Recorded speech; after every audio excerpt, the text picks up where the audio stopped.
Hey guys, Joe here, doing a behind the camera film, I guess you would call it. And what we have here, we'll do some moving around so it's not just static, is Son of Frankenputer.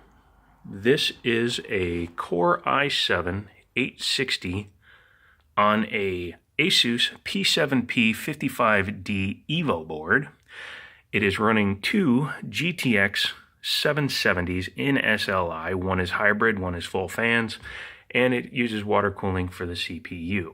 And you can also see it has more fans than a fan hoarder, and I will talk about why in a second. But let's break this thing down. Why does this computer exist? Because it does fine. I use it for everything from video editing to playing AAA titles, and it does it all. It was extremely cheap in comparison to building a new system that would be comparable. It was fun to build, which is one of the things I always, try to make sure I incorporate into anything is I want it to be fun. I don't want to just be bored and have the same exact system as everybody else. I want to make a mutant system from time to time. Most of my systems have been mutant systems, but this one's more than others. Let's go over individual parts and talk about where they came from. The CPU that's in there is the i7 860 Linfield processor, clocked at 2.8 gigahertz. If you recall, I got it for $10 at a flea market and then proceeded to damage pins in the board it was in, so I had to replace it.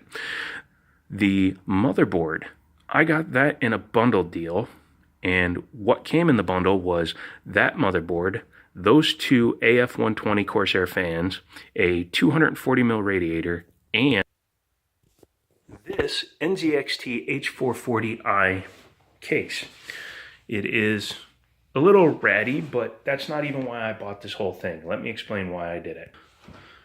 The reason I bought this setup was because of that motherboard. That motherboard is currently on sale on Amazon in the $80 to $130 range, depending on how complete it is.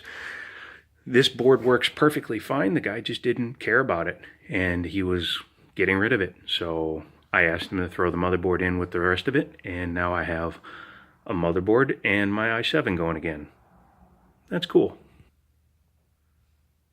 The coolers. Obviously, this is the H60 that I've had forever. I got that at Best Buy on sale. And this Cooler Master 120 was from the client build, which you can see in that video, where I built the 1600X for the guy and he couldn't pay me, so I kept a bunch of parts. Why is there two AIOs in there? Well, let's get down to that. Here you have two GTX 770s. These two GTX 770s were purchased separately. This one was in this video, the PNY 770 GTX 770. I think I said 770 twice, but whatever. And where I was seeing if a $25 GPU can still game, because I hadn't had that card yet. That came up unexpectedly from a text I received from a guy that told me he had one but wasn't sure he wanted to sell it. Well, he sold me this graphics card for 25 bucks, but he also included all of this RAM, which is 4 sticks of Ripjaw X at 1866 megahertz. So I couldn't pass it up. One of the fans was dead on this card, so I replaced it with the water cooler, as well as a 90mm fan, which is actually controlled by the card itself because it had the same type of end on it. How do you, not go with that? I mean, it's $50 for an SLI GTX 770 setup. Yeah, you could spend $50 and get a GT210 or spend $60 and get a 1030, but these will definitely outperform that. The reason there are so many fans in the system is because they are necessary because it does run hot. These are overclocked, that's overclocked, that's overclocked. So the fact that the whole system's overclocked, and quite frankly, in this case, it's a little confined. So I have as much airflow coming in, and those two go up and out the back. As well as when I had a vertical GPU in here, I had that cut out. So it gets plenty of airflow now, but the graphics cards run in the high 40s to low 50s now, and the CPU runs in the high 40s under full load, which is good. And I like it that way. I don't care about a little bit of noise. I know a lot of people are like, well, I would like a quiet PC. I don't care. I use headphones, and that works for me. Final reason why I did it this way. Well, let me put it this way.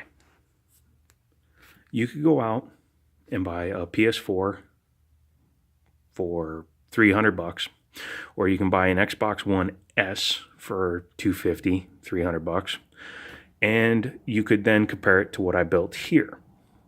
I'll give you some numbers. In CSGO, which you can't even play on an Xbox One, this setup will do 240 FPS on the agency map and over 200 on virtually every map with not a single hiccup, and that's at 75 hertz. This is overclocked as well. These two graphics cards will also pump out about 100 FPS on GTA 5 when everything is mixed between normal and high. If I turn everything down to normal, I can get 130 FPS average, which is over twice what an Xbox or a PS4 is capable of. In Batman Arkham Knight, 85 FPS. In Fallout 4, 80 FPS. So games that are even not well optimized, I can push out better frame rates than I can with a PS4 or an Xbox One S. And the reason I keep mentioning those consoles is because of how much I actually have into this setup. And let's break that down real quick. The case I got on Craigslist for $35. The cooler I got for $40 from Best Buy, so that's $75. The two graphics cards and all the RAM I got for $50. So that's $125. The CPU I got for $10, $135. The SLI bridge, I paid $30 for that, but that was a year and a half ago. I've had that a long time, but I'll still count that in there. So you're at $205. Well, actually, no, because those fans came with the board, and the board I got for free. But even if we say $35, let's say $35 because it's in there, okay? $35 on top of the $205, so you're at $240 and $40 for a power supply. So you're at $280. Hard drive, if you have to count it, I got that on sale at $50, but that came out of a separate computer. I don't count that because I've had it for so long. I've had it for over a year. So all told, I'm going to say I have about $300 into this entire setup. The entire freaking setup. And it pushes out frame rates that are better than a console. It has the adjustability of not being a console, the modability, modability, as well as the customizability. I can change this at a moment's notice. In fact, I'm working on a couple of things. I keep floundering between doing it and not doing it. That's floundering for those of you that are wondering. And if I do decide to do it, then hey, it's even more customizability. You know, there's only so much you can do to an Xbox or a PS4, but with the PC, the sky's the limit. And on top of all of that, right, if I get rid of those two graphics cards, which I won't because number one, they're not original anymore. I have all the parts, but I'd have to repair them. Number two, they were so cheap that there's no reason to get rid of them. But if I change those out for a 1070 Ti or even a regular 1070, I'll push my frame rates up even higher because right now, these two graphics cards are not pushing enough information to bottleneck that CPU yet. It's running at about 60%, even under full load. So that means there is still plenty of room left. It's just I don't want to overclock these cards anymore because I get a little bit of artifacting if I overclock that one. If I had that one liquid cooled, like that one is, I could probably get better frame rates. And when I get the cord for the other cooler, I probably will liquid cool that one with that cooler. So yeah. A little bit of a long video, but hey, you know what? I can't do vlogs every day. If you like that video, give me a thumbs up. If you have any questions, leave them down below. Any comments, leave them down below. If you'd like to subscribe, go ahead and do that and catch another video. And as always, my thumb will see you later.